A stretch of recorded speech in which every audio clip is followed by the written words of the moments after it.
Inattentive होना और over active होना ही एडीएचडी नहीं है। और ज़रूरी नहीं है कि बच्चा बड़ा हो रहा हो तो उसमें ये दोनों क्वालिटी हो कि वो ध्यान ना लगा पाए और ओवर एक्टिव रहे। नहीं, ज़रूरी नहीं है। एडीएचडी बच्चा फिजिकल लेवल पे बाकी और बच्चों जैसा दिखाई देता है, कोई अंतर नहीं होता, और उसके काम करने का ढंग भी बाकी बच्चों जैसा होता है। तो कैसे पता लगाएं कि एडीएचडी क्या है, क्या सिम्टम्स होते हैं एडीएचडी बच्चे में? So first we know understand what is ADHD. ADHD stand for Attention Deficit Hyperactive Disorder. This is most common childhood disorder. It is neurodevelopmental disorder. Means ADHD brain और neurodevelopmental problem है। 5 to 7% school as बच्चों में ADHD दिखता है, नज़र आता है, और बॉयज़ में कंपेरेटिवली ज़्यादा दिखता है गर्ल्स के।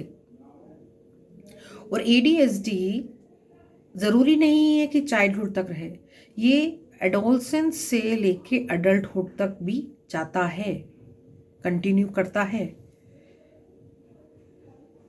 तो क्या कैरेक्टरिस्टिक्स होते हैं एडीएचडी के? फर्स्ट, इसके 3 टाइप है।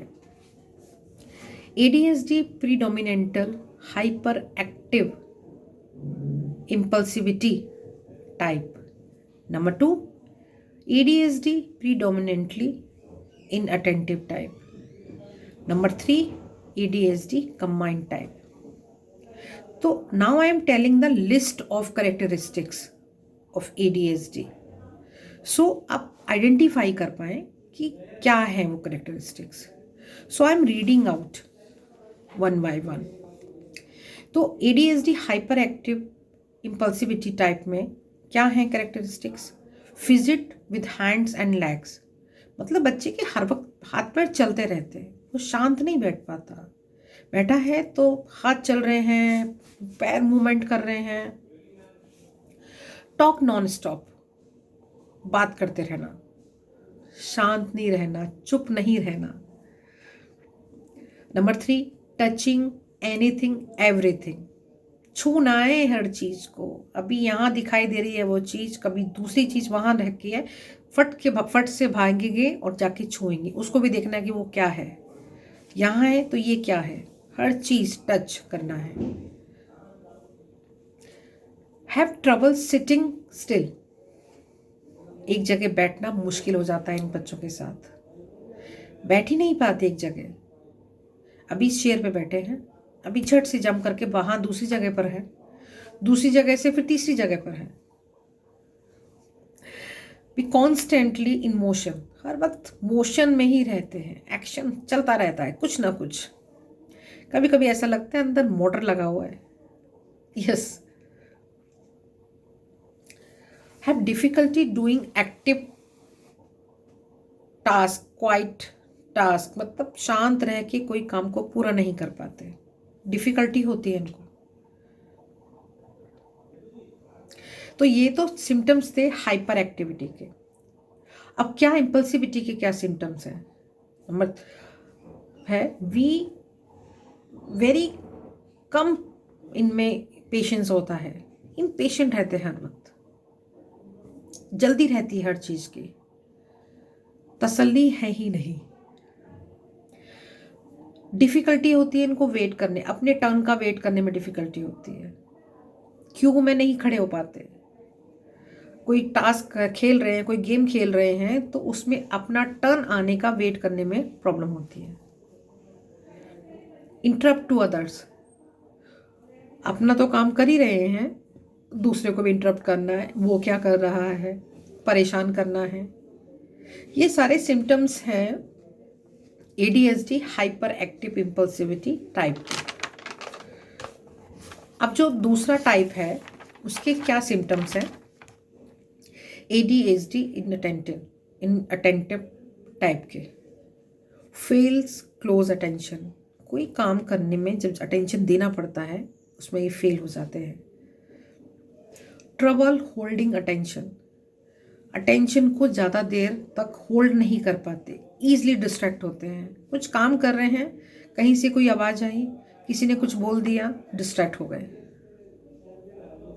नॉट सीम टू लिसन, कभी कभी ऐसा लगता है हमारी बात सुन ही नहीं रहे हैं ये, उनको बुला रहे हैं, नाम दे रहे हैं, नहीं कोई रिस्पॉन्ड नहीं आ रहा, वहाँ से कोई रिस्पॉन्ड करना ही नहीं है, तो लगता है सुन नहीं रहे हैं क्या।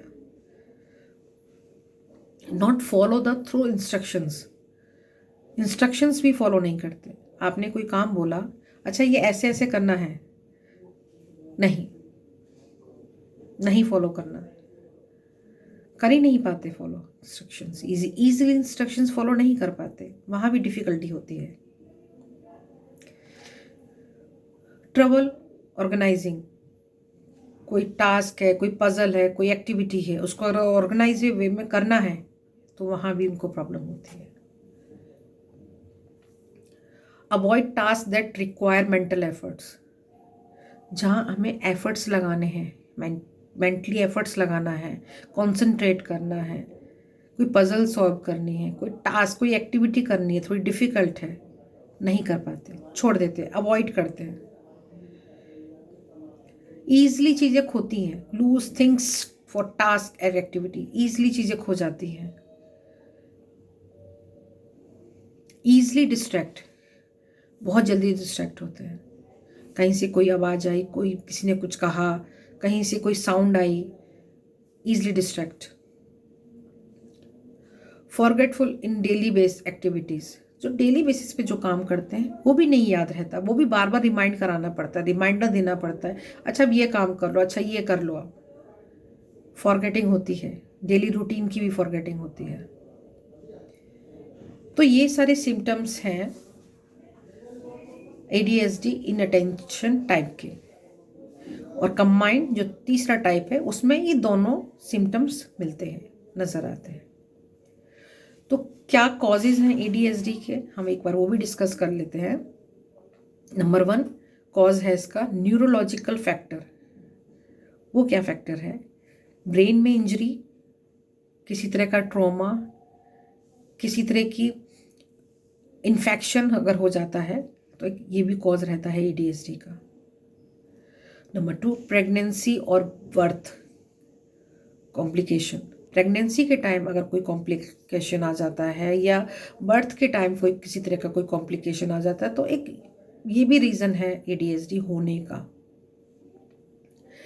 जेनेटिक भी होता है, अगर पास्ट हिस्ट्री में रहा है किसी को आपकी जनरेशन में तो पॉसिबिलिटी है कि आप मतलब इस जनरेशन में ADHD हो सकता है।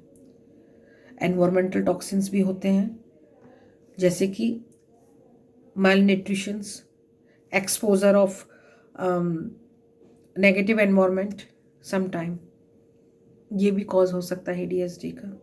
And sugar and junk food to the big reason, big cause of ADHD. So these are the cause of ADHD. So in this video, I have shared causes and introduction of ADHD. So in coming video, I'll share management of the ADHD. क्या management रहेगा तो वो मैं coming video में आपको बताऊंगी। इस video के लिए आज इतना ही। तो thank you so much. This is Anu Surya. See you next video. Till then, bye bye.